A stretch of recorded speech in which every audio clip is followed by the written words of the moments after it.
You know those times where you find yourself in a not so great relationship and it's not really working out for you? Well, people often suggest creating some healthy ground rules for yourself, like preventing things from getting too chaotic. And I've done the same thing in this video, for example, where I offer some tips on setting healthy boundaries in relationship.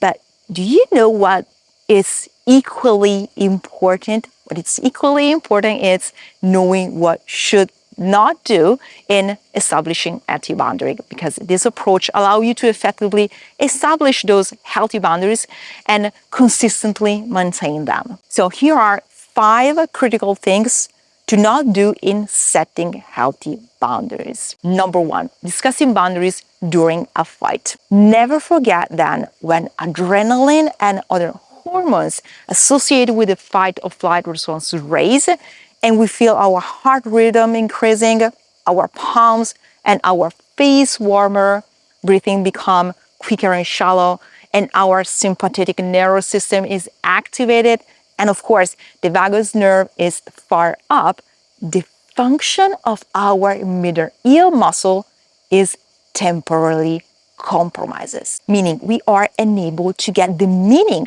of what people are saying. So try to find a time that is emotionally neutral as possible for both people to talk about your needs and claim your space is critical to be realistic in transforming your relationship.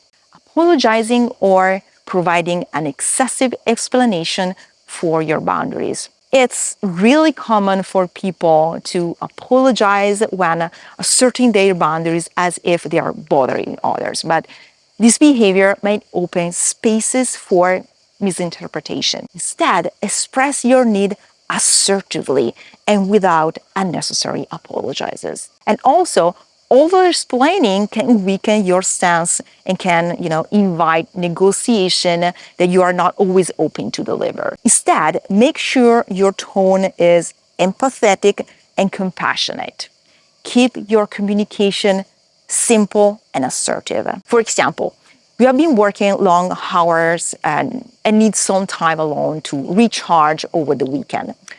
And the unnecessary apology will be, I'm really sorry, but I need some time alone this weekend and I hope you're not upset.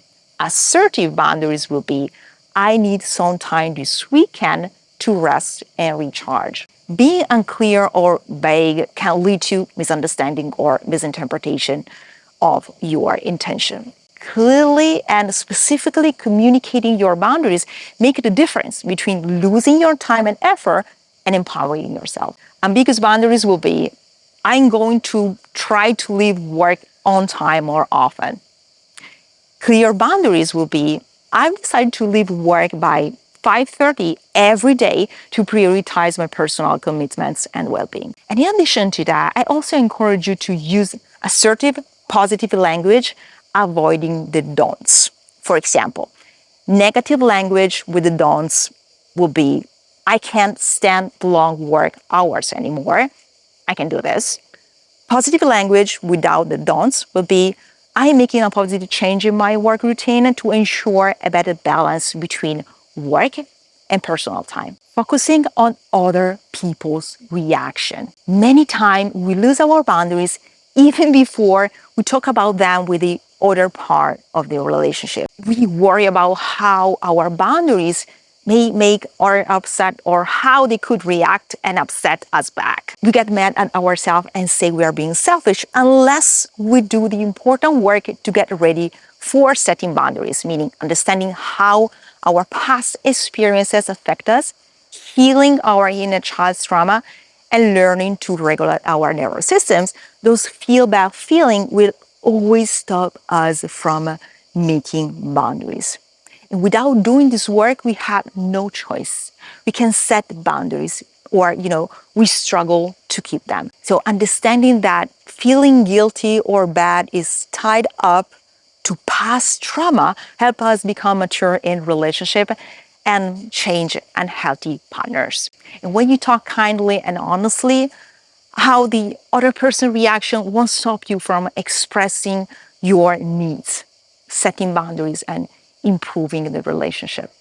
setting unrealistic boundaries. While asserting your needs is important, setting, overly rigid or unrealistic boundaries can lead to isolation or to dropping off those boundaries quite soon. Find a balance between asserting your needs and considering the dynamic of each situation.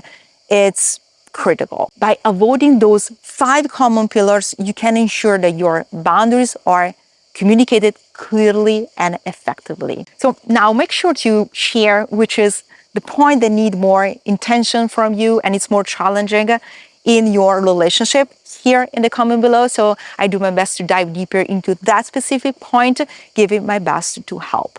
So now you know what not to do or say when you set healthy boundaries. And in this video, you find a formula you can easily adapt to your own circumstances to communicate your new healthy boundaries clearly and effectively. So thank you so much for being with me again, and see you next time.